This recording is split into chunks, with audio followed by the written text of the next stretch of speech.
Hi, it's the M.L.M for the Soul channel. I do have a new topic for today. Before I begin, I just would like to say, may the words and expressions of my mouth and the thoughts and meditations of my heart find favor and acceptance before you, Hashem. And some people I thank have inspired me. I hope they can inspire you as well. And I will have links below this video to their sites. They are Rabbi Shalom Arush, Rabbi Lazer Brody, Rabbi Yosef Mizrahi, Rabbi Eli Mansour, Rabbi Elon Anava, Rabbi Yuval Ovadia, Rav Daniel Asor, Nisan Baruch Black, David Sachs, Rabbi Michael Skobach, Jews for Judaism, Rabbi David Asher, and Rabbi Yaron Reuven. As well, if you've never checked out this channel before, I will have a link right below this video to my first video, which explains what M.L.M for the Soul means, what it stands for, and what I'm doing.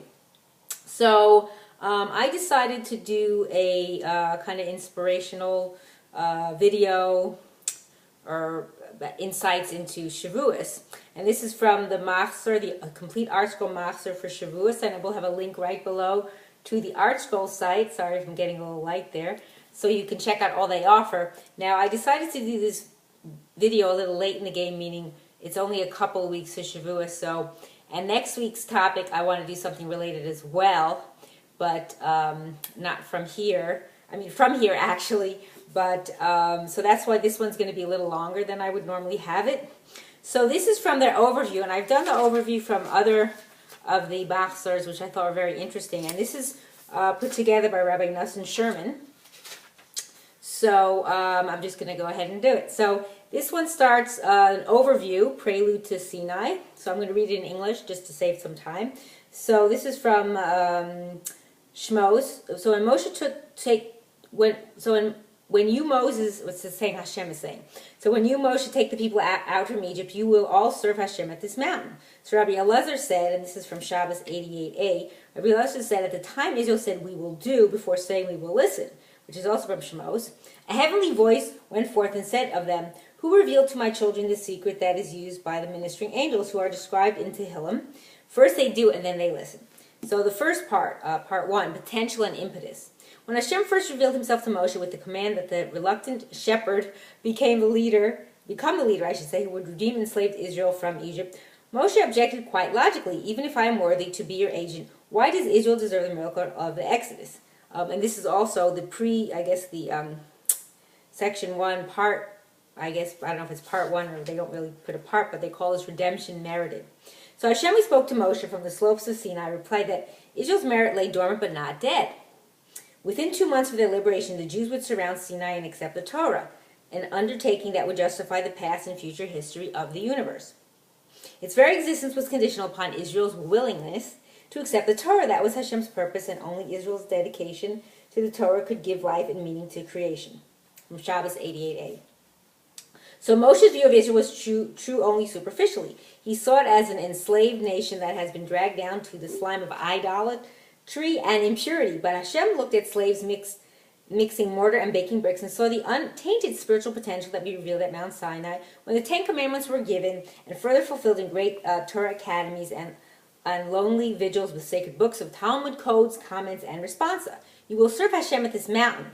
That was sufficient merit for the redemption, according to Rashi. So that was enough for Hashem. Okay, so the Ramban explains that Moshe wondered why Israel would be willing to follow him through a harsh desert and into a series of difficult battles with the martial kings of Canaan. So freedom, yes, but why hardship and travail? Hashem responded that Israel's reluctance would last only until it accepted the Torah at Sinai.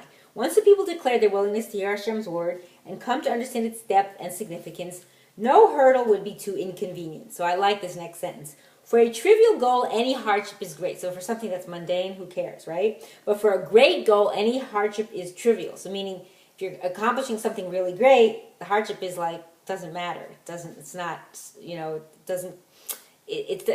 nonsense. It's meaningless, kind of, in that sense. So the Rashi and Ramban give us two concepts. Both are true and they flow naturally one from the other. The Exodus was possible because the nation of Israel had retained the capacity to raise itself from the moral morass of Egypt and accept the Torah at Sinai. Having accepted the Torah, they would gain insight, inspiration, and resolve and be ready for greater sacrifice in pursuit of enhanced achievement. Aspiration and accomplishment nourish one another. So the sages say, one who has 100 zuz wants to have 200. This is from Koheles Rabbah. So meaning if you have one, if something you want more. So this applies to all areas of human activity. Just as the businessman wants to double his holding, the scholar wants to double his knowledge, the tzaddik wants to double his good deeds. So once you start doing something good, you want to keep increasing it. Hopefully not the other way. We don't want the other way. But before we can take this sort of ambition for granted, there must be an essential prerequisite. One must have the ambition to succeed. Many people are content to succeed. Many people are content to scrounge a simple livelihood and have no desire for more. Many a student seeks no more knowledge than he needs to pass his test and win a certificate, meaning just the basics, right? So in trying to understand Israel as it left Egypt, we must ask a crucial question. Would the former slaves be content with freedom from physical oppression, or would they aspire to scale spiritual heights? Indeed, this is the crux of Ramban's comment. Moshe wondered why the newly freed nation would consent to the ordeal of going all the way to Canaan through wilderness and war. Hashem answered that the key would be the initial response. So that's what really mattered. They need to go only to Mount Sinai to receive the Torah. Having done that, their ambition for spiritual advance would have no limits. So once they got that, then they'd want more. So that's the whole idea. So for Israel to rise to the demands of Hashem and the Torah, they would have to make the first effort that would lead to further impetus. Now, would they? So the next section is called the real person. So in a very real sense, a human being is what he thinks and what he desires. For the essence of man is not his body, but its soul. So we have to always remember that.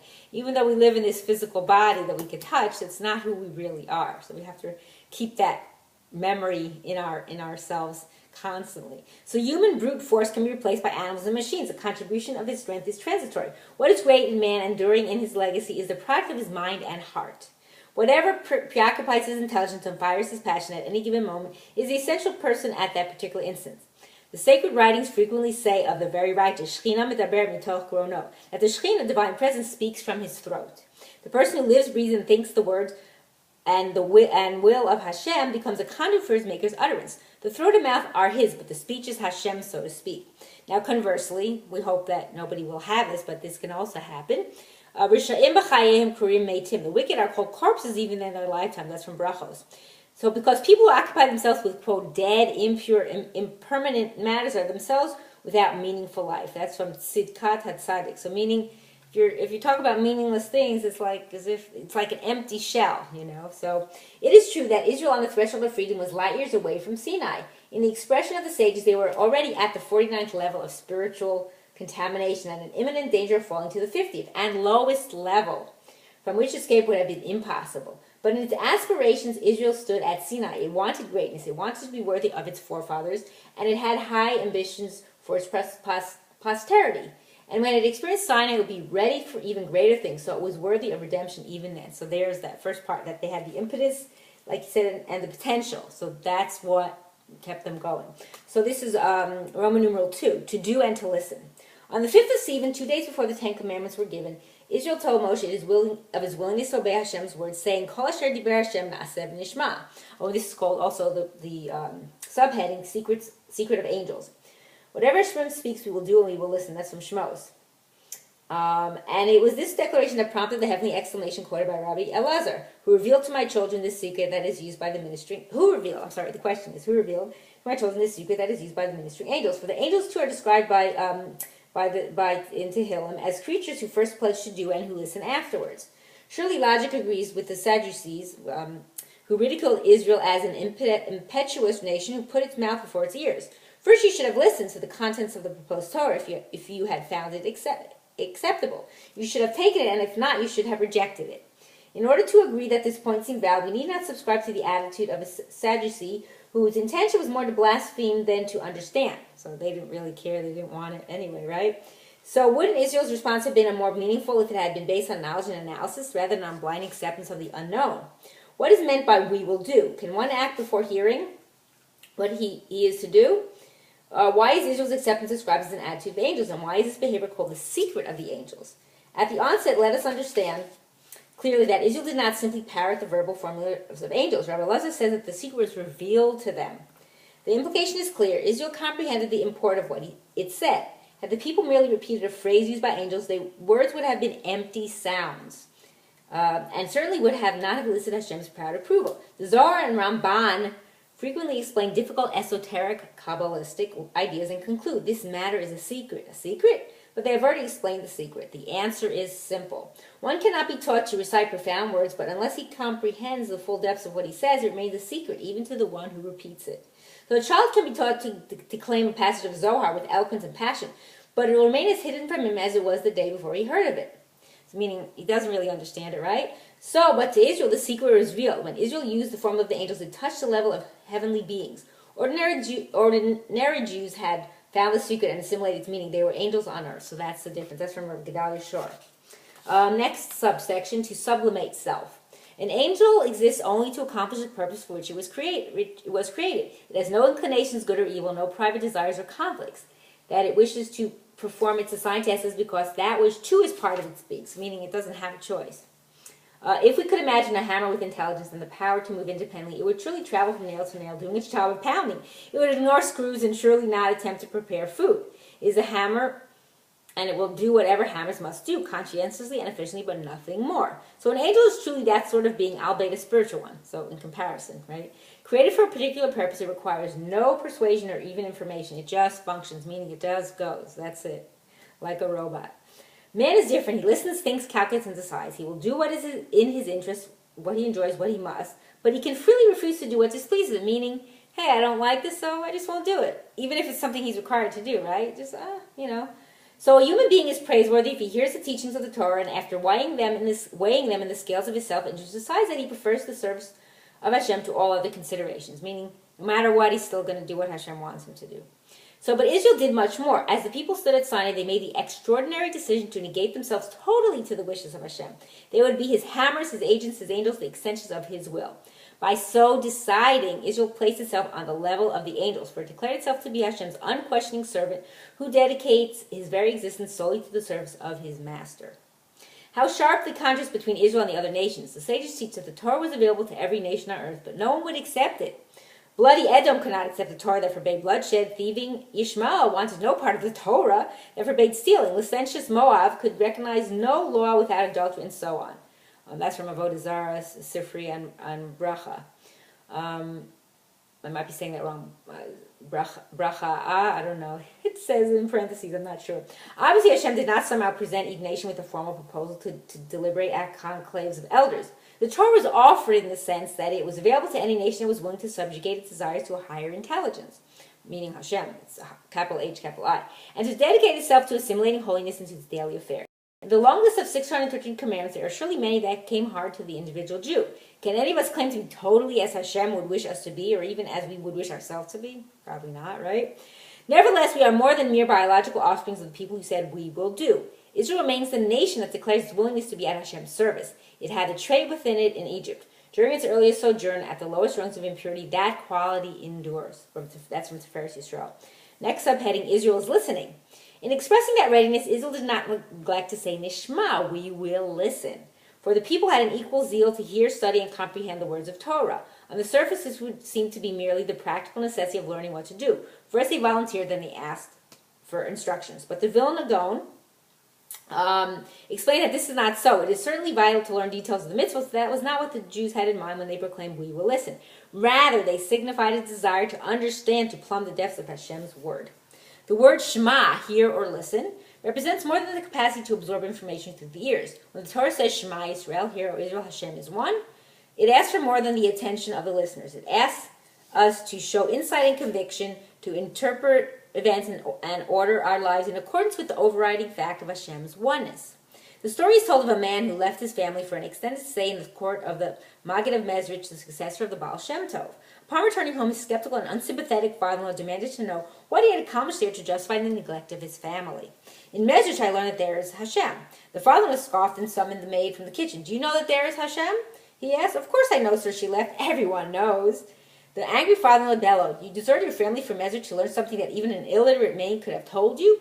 The wayward son-in-law replied simply, she says there is Hashem, but in Mezrich I learned to know that there is Hashem. Big difference, right? So this is the sort of listening Israel had in mind when it responded to Moshe. It is no coincidence that the Torah portion of the Ten Commandments begins with the words Vayishma Yisro. And Yisro heard. Yisro, Moshe's father-in-law, left his privileged position in Midian to rendezvous with Israel in the wilderness because he heard all that Hashem had done for Moshe and Israel. Countless thousands had heard what had happened in Egypt. at the Sea of Reeds and in the war with Amalek, Yimach Shemam B'Zechram, but only Yitro came to cast his lot with Israel. Clearly, it is the quality of hearing that matters. Others heard and went about their daily affairs as if Hashem had introduced no new factor into history. Yitro heard and comprehended, so he came. Big difference. By citing Yitro's type of hearing to introduce a momentous chapter of the Ten Commandments, the Torah prepares us to understand this concept of Shmiya, listening.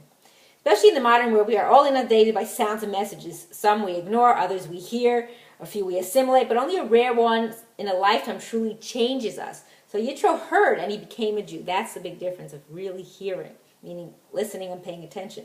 Israel resolved to do and to listen. What was the significance of this undertaking to listen? The angels too listen after they perform. As it says in Tehillim, Osei dvaro lishma b'kol dvaro. They do his word to listen to the sound of his word. In this context, to listen is to obtain knowledge and understanding of the inner meaning of the acts that have been performed. For example, one may know and perform such commands as studying Torah, giving proper tithes, Machzor, redeeming firstborn sons, offering sacrifice of firstborn sheep and cattle, and consecrating first fruits. On a deeper level understanding, one may recognize that Torah uses the word reshit first in connection with each of these commandments, especially in the first word that we say is bereshit, so it's interesting. This word implies the meaning that attaches to each of these mitzvot.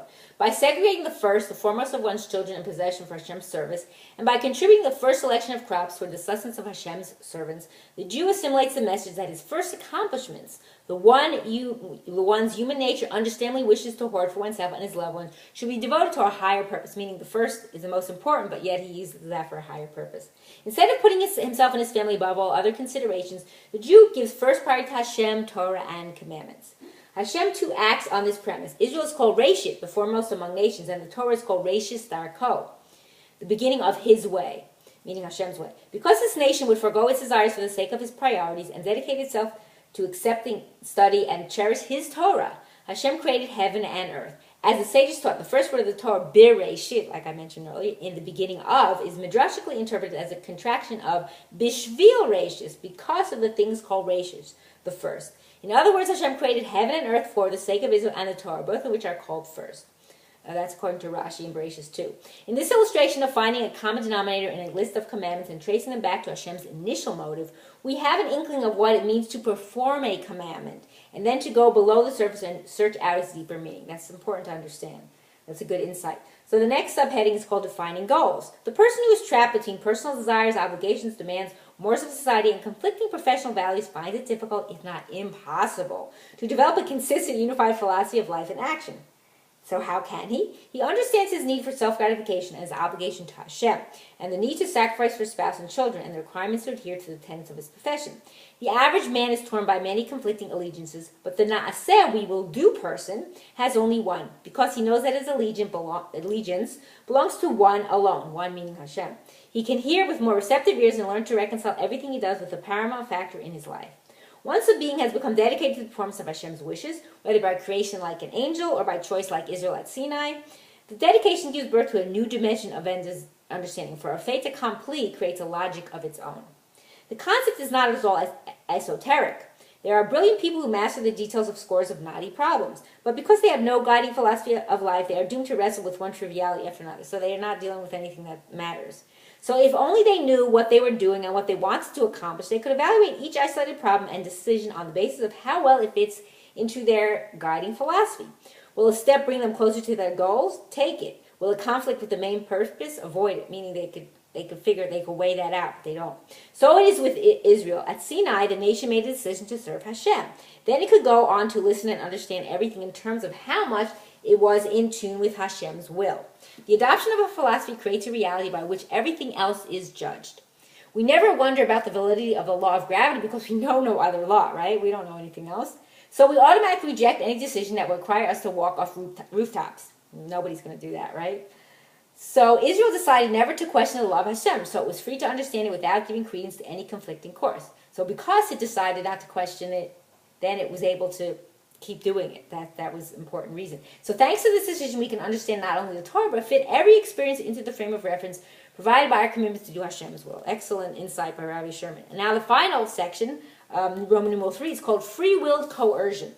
So I'm going to also read this in English. This is from Shabbos as well, Shabbos 88a. Rav Avdimi said, when Hashem gave the Ten Commandments, he, Hashem, suspended Mount Sinai over them like a barrel and said, if you accept the Torah, good, but if not, there your grave will be. Doesn't sound very pleasant, right?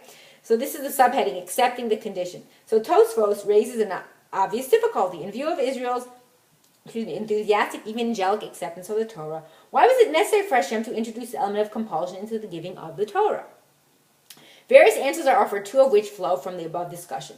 The Maharal differentiates between the time before Israel said, we will do and we will listen, and afterward. Just as every people on earth had the option of accepting the Torah, but were unsuited or unwilling to do so, Israel had the right to accept or reject. And the nation transcended human logic. Instead of listening and deciding, Israel rose to the level of the angels and voluntarily became instruments of Hashem's will. So, as we have seen, the very act of creation was based on the premise that the Torah would be the basis for human behavior.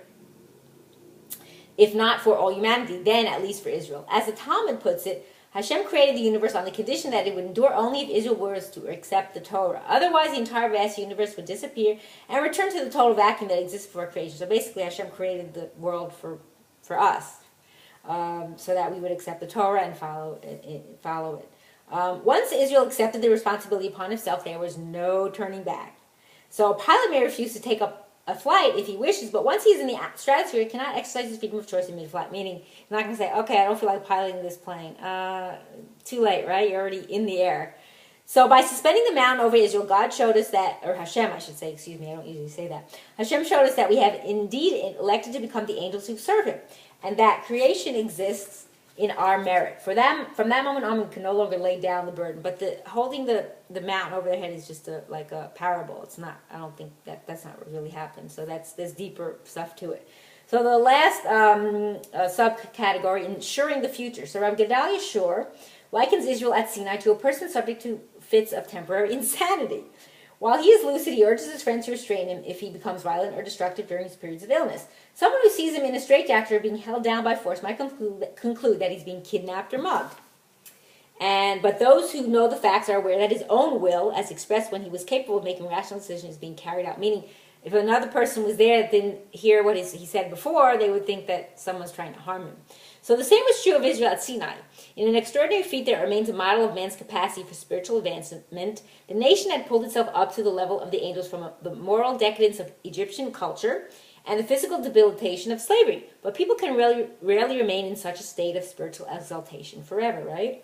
So, or even for long. Indeed, it was only several weeks later that Israel itself asked Aaron to build a golden calf to lead and inspire. So there you go. Even though they just got the Torah, they just heard the first two commandments from Hashem and everything, and they were in the height of holiness, boom, it switched. So it is in its most resplendent hour, the moment of supreme national lucidity, Israel sought a means to preserve that commitment, even at times when its spiritual resources would be wanting. Intelligent people always search for ways to maintain their level of performance even when conditions are not ideal. Israel did the same, and Hashem provided assistance. By suspending the mountain over the nation, so to speak, Hashem obliged Israel's most noble instincts by enforcing its desire with compulsion, meaning it gave him like an ultimatum, either you do it or, So it kind of got them to, rise up. So this explains why similar means were not employed to coerce other nations to accept the Torah. Hashem coerces only those who wish to submit. That Israel was forced to accept the Torah is the supreme testimony and tribute to the strength of its convictions. It is a principle of Jewish faith that our greatest moments are our norm. Israel was conceived in the historic efforts of the patriarchs and the matriarchs, the prophecies of Moshe, the faith of little people, and a unanimous striving to graft the constancy of angels onto the frailty of man. That's a nice saying. I like or sentence.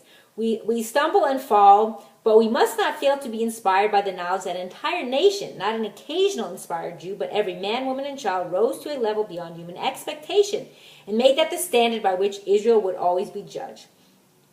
In the depths of its soul, Israel remains at Sinai, and Hashem himself pays homage to his children, whose conviction was powerful enough to uncover the secrets of the angels. So that's beautiful. So that's the end of that overview, and I think that gives you a lot of insight. If you don't have time to listen to it all at once, do it in parts. There's a lot of information there, a lot of good insights by Rabbi Sherman, and I hope you were able to get something from that. And I hope that we will all use that to follow through and do the will of Hashem, and that we will all merit to live and see the coming of Mashiach speedily in our days and the rebuilding of our final and everlasting base, Hamikdash. Amen. And thank you for watching.